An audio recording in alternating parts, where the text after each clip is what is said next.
Křížková, studuju prvním rokem doktorandské studium na Přírodovědecké fakultě Univerzity Karlovy, studuju entomologii a do projektu Quarry Life Award jsem se přihlásila s 2 kolegy. Jeden z nich je spolužák z entomologie, to se jmenuje Jirka Hadrava, a druhý z nich je ještě gymnazista, ale velice nadaný entomolog Albert Damaška. S kolegy sem chodíváme 1 až 2krát do měsíce, nejvíc jsme chodili v jarních měsících. A máme tady několik druhů pastí.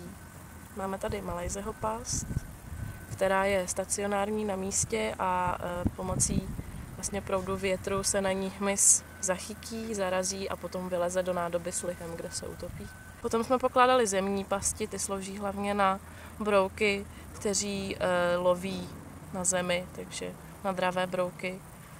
A samozřejmě jako správní entomologové jsme používali i síťku, takže jsme dělali několik smíkání nebo sběrů pomocí síťky a máme je i vlastně na porovnání různých biotopů tady v rámci lomu a okolí.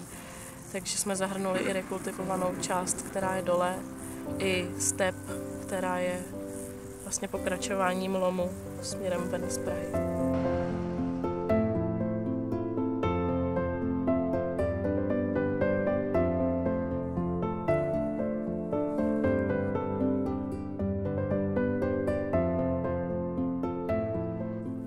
Z hmyzu jsme tu našli ploskoroha pestrého, což je druh, který jsem viděla poprvé v životě tady. Ono se ví, že žije okolo Prahy, ale je to stejně poměrně vzácný zvíře a pro každého entomologa je to svátek, když vidí ploskoroha. A z kytek je tady vlastně kavil, kde jsme teď sedíme na kavilový stepy, i když už je odkvetlej. A byl tady zvonek boloňský, což je asi hodně ohrožená rostlina. Jinak, co se týče těch druhů, tak to nemáme ještě úplně zpracovaný, ale máme i nesytku, což je motýl, který připomíná sršně. Takže taky krásně zajímavý zvíře.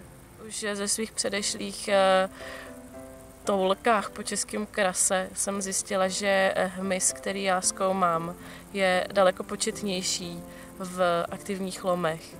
A už jenom to, že jsem si to mohla projít, je pro mě obrovský plus a v podstatě krásná zkušenost do života. Takže proto jsem se chtěla přihlásit, abych mohla zkoumat tady a proto, abych se mohla taky podílet na tom, jakým způsobem se to dá zrekultivovat, protože někdy se přistupuje k rekultivacím nešťastně a každý pokus o toto udělat podle našeho nejlepšího svědomí je podle mě prostě důležitý.